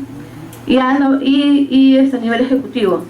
Para lo cual eso no se está haciendo desde hace muchos años, hasta la fecha no se hace. Hay instituciones que contratan personal altamente calificado con buen currículo, pero a las finales no hacen nada. Están sentados en sus oficinas y no salen a monitorear, todos están panzones, como dicen, y nadie sale a caminar. Entonces, ¿dónde está la Defensoría del Pueblo? ¿Dónde está? Ahorita, por ejemplo, tenemos uno también que habló sobre los gobiernos regionales y locales en apoyar en los distintos objetivos de gobierno, ¿no? Como son, ahorita, por ejemplo, con el ministro Urresti, está saliendo a las calles a erradicar lo que es la delincuencia, ¿no? Y ahorita, por ejemplo, hay alcaldes que no apoyan al ministro, ni siquiera lo apoyan en, ¿cómo se llama acá? Lo que está ¿cómo se llama? La bancada del Ministerio Público, ¿no? No lo está apoyando. Entonces, una de las preguntas sería, ¿cuáles serían las sanciones que debe ejecutarse a estos alcaldes o a estas organizaciones del Estado que no apoyan en la gestión de gobierno? ¿Cuál sería la sanción? Otro, existe dejadez del personal de los archivos cuando el sueldo es bajo. ¿Qué se debe hacer para que el trabajador realice su trabajo eficientemente y tenga pues los ánimos deseados, ¿no? Eso es todo, gracias. Sí, gracias. A ver, bueno, les agradezco a cada una de las personas que ha podido comentar y participar y en relación a efectuar algunas preguntas al respecto, ¿no? Sin duda, en cuanto al tema de planificación y planeamiento, hay toda una tarea por realizar, ¿no? Y esto pasa también por la generación de cuadros al respecto, ¿no? Es decir, yo he tenido la oportunidad de visitar algunos gobiernos regionales y locales y lo que me dicen es, pero es que hemos tratado de contratar planificadores y la verdad es que no hay mucho por la zona, o sea, no hay muchos cuerpos de personal que puedan apoyar en la planificación y menos aún en temas de planificación estratégica, ¿no? Entonces hay un tema por ese lado de cuadros de personal. En segundo, hay un tema además de, como bien lo mencionaba el señor, de no articularse en relación a un sistema general de planeamiento, porque finalmente, como no hay una sanción por no tener POI y no hay tampoco una obligación por no tener un plan operativo institucional, finalmente algunos gobiernos locales no lo hacen. Básicamente están en los gobiernos regionales y algunas municipalidades provinciales quienes sí realizan planes operativos institucionales, y de ese porcentaje que sí lo realizan, muy pocos, hay que decirlo, lo hacen de manera articulada en relación a los planes de desarrollo concertado y menos aún a los objetivos priorizados por el gobierno nacional y menos aún por este plan bicentenario que es el Perú al 2021. Entonces, sin duda, el reto es que CEPLAN, que es el organismo que ve temas de planificación y planeamiento, tenga que generar esta posibilidad de articulación, ¿no? Y además generar obligaciones a los gobiernos regionales y locales y en general también a los sectores a poder establecer planeamiento estratégico bajo determinadas pautas que pueda el CEPLAN dictar, ¿no? CEPLAN acaba de emitir hace un poco más de 6 meses, quizás menos, una directiva, que es la primera directiva que CEPLAN emite, donde establece un calendario para gobiernos regionales, quienes el próximo año tienen que tener, digamos, una planificación estratégica, bajo ciertas condiciones de articulación con el gobierno nacional y con los sectores, y plantea que para el 2016 y 2017 se incorporen a los gobiernos locales. Entonces, creemos que, digamos, el reto está ahí. La entidad que le correspondería asumir ese reto, CEPLAN, lo está, digamos, teniendo en cuenta a partir de esta directiva, y si ustedes gustan y cualquiera desea, se los puedo hacer llegar, o ustedes también lo pueden revisar en la página web de CEPLAN.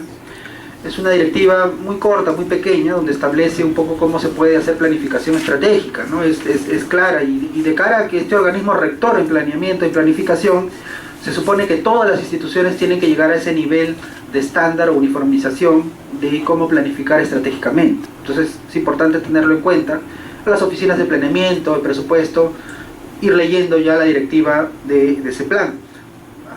Acabo de venir la semana pasada a hablar un poco sobre esta directiva, lo cual implicaría pues todo un día o unas horas de cómo ir punto por punto en cuanto a esta directiva de planeamiento, ¿no? Pero digamos, el reto está y la institución que le correspondería lo viene realizando.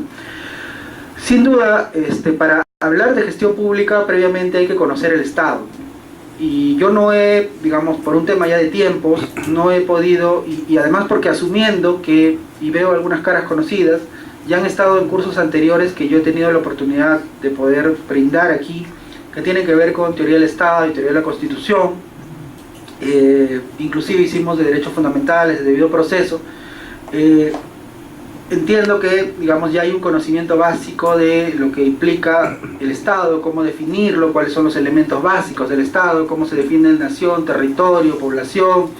Por eso no he cubierto ello. Sin embargo, es importante, como bien lo menciona la persona que intervino, previamente a ingresar al conocimiento de la gestión pública, poder conocer cómo está organizado el Estado, qué es el Estado y quiénes realizan qué en el Estado.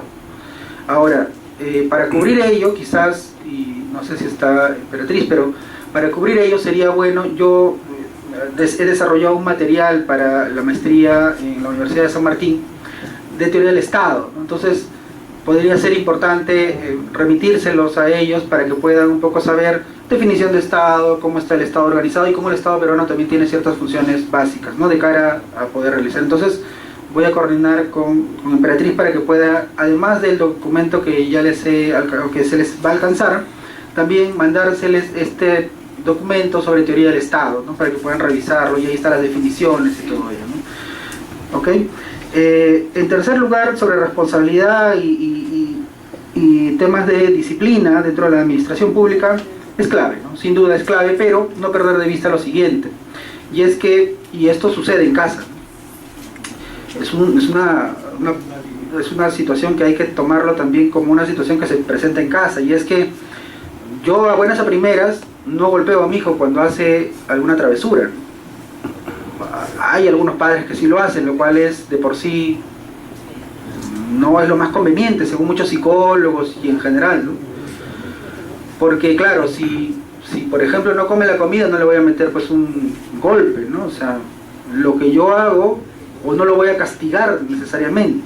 Yo lo que puedo y debo hacer primero es conversar con él y explicarle que es importante que coma, es importante que duerma temprano, y es importante fijarle las reglas de juego, de cara a que cuando ya yo le he explicado cuáles son las reglas de juego, yo puedo sancionar.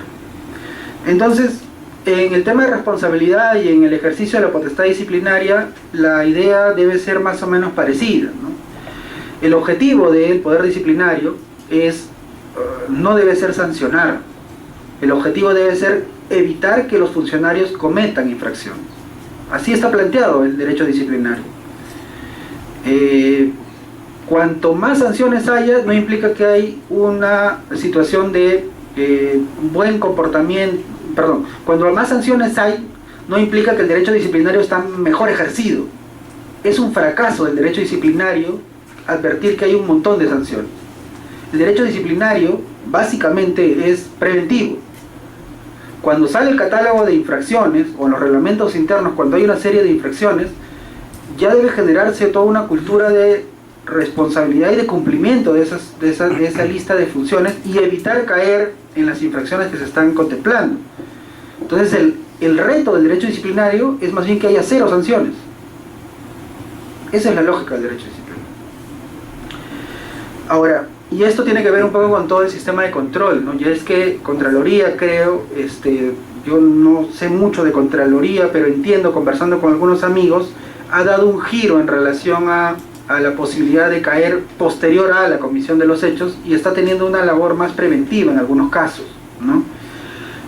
Lo cual es clave, ¿no? Es decir, si ya se contrató tal empresa y ya se perdió el dinero del Estado, finalmente al funcionario se lo va a llevar a la cárcel, se lo puede indisponer ante la opinión pública, lo cual nunca más se lo puede elegir para la autoridad, pero el dinero ya se perdió. Entonces lo que debe buscar un sistema de control es básicamente evitar que se caiga en situaciones que van a afectar el erario económico, el erario nacional, ¿no?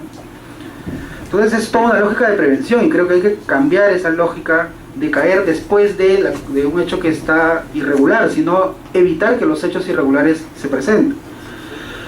Sin duda hay más hay el tema de ética, ecología, todo lo que tiene que ver con el desarrollo sostenible, ¿no? Es decir, no hay desarrollo si es que este desarrollo no es sostenible en la medida que haya gobernanza ambiental, que es el respeto por el patrimonio que no solamente corresponde a nosotros como generación viva, sino que es todo un derecho de cara a las futuras generaciones que puedan existir.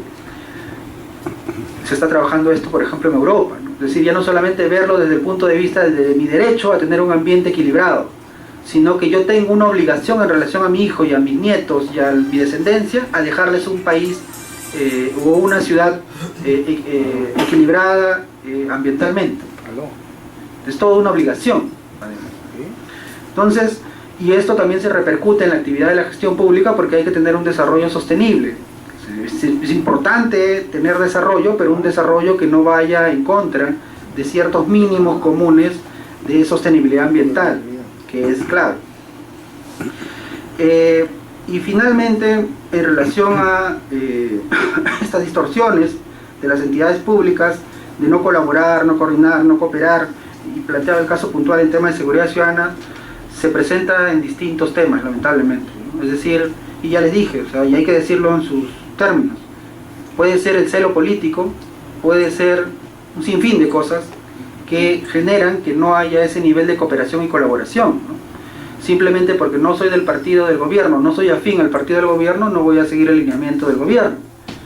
Y porque de repente, pero no es una, digamos, no es una oposición porque yo voy a realizar otra cosa, sino simplemente dejo de hacer lo que está haciendo y lo que quiere el gobierno nacional, por ejemplo, ¿no?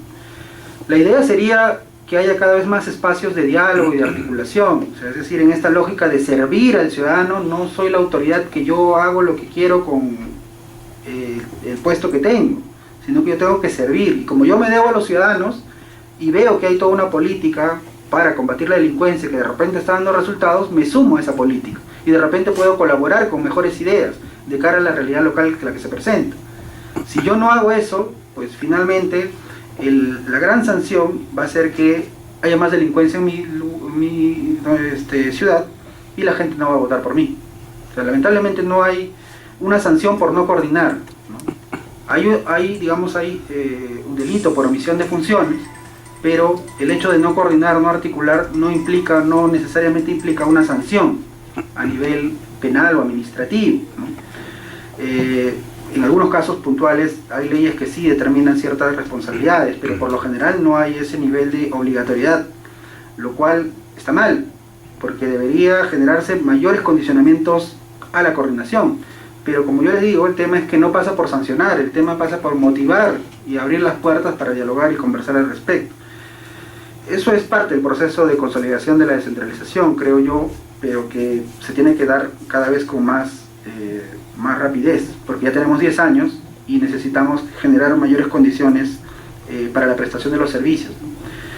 Y claro, finalmente el tema de los sueldos es un tema endémico en toda la administración pública, ¿no? Es decir, que que haya distintos niveles remunerativos dentro de la misma institución, entre instituciones, esta lógica de los del frente que salen más temprano y yo gano menos y encima me quedo más tarde, son situaciones que a veces generan una situación de no querer trabajar con las ganas que debería trabajar un funcionario público. Corresponde al Estado asegurar que sus funcionarios tengan las mejores condiciones para prestar un servicio público adecuado y de calidad. Por eso formarlos, capacitarlos, y lo cual implica también darles un sueldo de acuerdo a las actividades que realizan. Si es actividades riesgosas, tienen que tener un sueldo adicional. Eso está planteado así a nivel de organismos internacionales y en tribunales internacionales. Cuando hay un riesgo mayor en relación a la vida, hay la necesidad de trabajo, y hay determinados trabajos que están contemplados dentro de la categoría de la OIT como trabajos de alto riesgo. y ellos merecen y necesitan algún plus, algún incentivo de cara a trabajar. Y eso, bueno, en general, en relación a todas las preguntas. Y nada, simplemente agradecerles por escucharme el día de hoy y los espero el miércoles a las 9 para poder seguir conversando. Gracias.